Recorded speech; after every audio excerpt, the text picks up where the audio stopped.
I mean, first off, I want to thank Kathleen Brasfield. She did a great job here as the athletic director and left a great program. But as we started a national search for a new athletic director, one of the things we were looking at is some of the challenges that we're facing as we go forward. And one of the major challenges we have is in the Lone Star. I think most of you recognize that the Oklahoma schools, except for one, pulled out last year because they didn't want to pay what the Texas schools are paying. Two of the members looks like they're going to be going to Division I. So we have been working long and hard on trying to get new members for the Lone Star because our concern is that we want to make sure it's a highly competitive conference. So the new athletic director, one of the things we were looking for is someone who had engaged in these sorts of activities in terms of media, corporate relations, outreach, really talking about strategic planning processes in addition to having background in athletics. And so when we narrowed it down to the 4 finalists, and they were great finalists, all of whom came to campus, interacted with community and faculty and staff, we thought the best candidate was Sean Johnson from the University of North Dakota, and I made an offer to him. The chancellor has approved, and Sean will start July 23rd. Can you talk about how much impact did the advisory committee that was on campus have in the decision? Sure. I put together the advisory committee as one group of individuals to make sure that we had both community members and faculty and staff, but I probably would receive 10 to 20 unsolicited emails per day. We also had the former athletic director at Texas Tech University, Gerald Meyer, help us as an external consultant. We did not go without a lot of input. There was a lot of input in terms of the types of characteristics people were looking for. Advisory council members sought me out. So I think they had a great role, but at the same time, at the end of the day, the decision is really being made from the campus perspective as we move forward. I think that we have the best and a really good hire for that. I guess in terms of the process, did you expect it to take this long?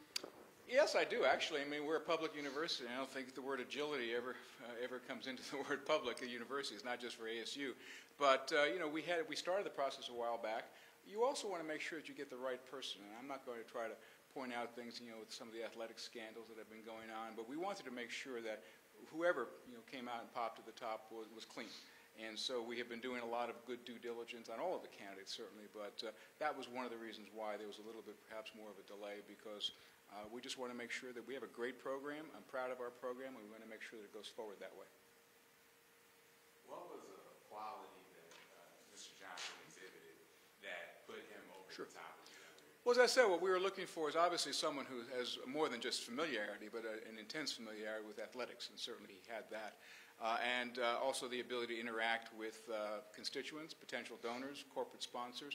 But at the end of the day, really, from the Lone Star perspective, I chaired the Lone Star President's Committee about 2 years ago, and we were really, as I said, concerned about the future. So we have started an integrated marketing campaign, so the Lone Star members are not just marketing each campus separately, but we're trying to create an identity for the Lone Star.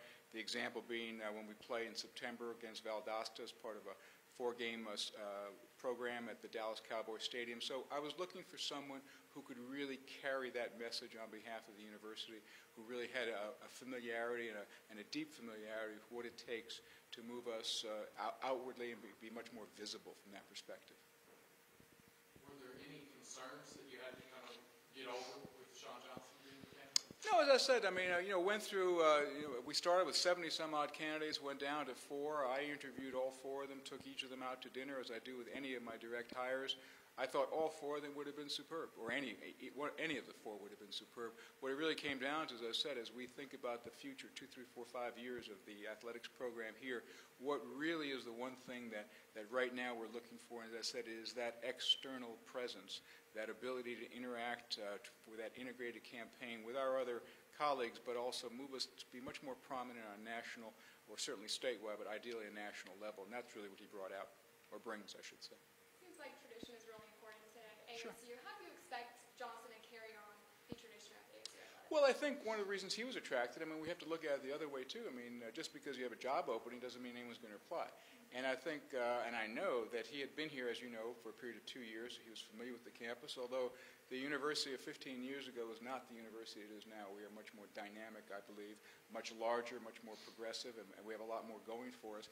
So I think he really understands the history. But as I mentioned just a few minutes ago when I spoke to the coaches, I said we have to basically respect our history, but we need to move to the future. And that future, whether it's in the academic environment or the sports environment, conveys a whole set of issues that we have really not looked at in the past. And again, the idea of moving away from just a regional focus to a statewide and beyond with respect to both the campus and the conference.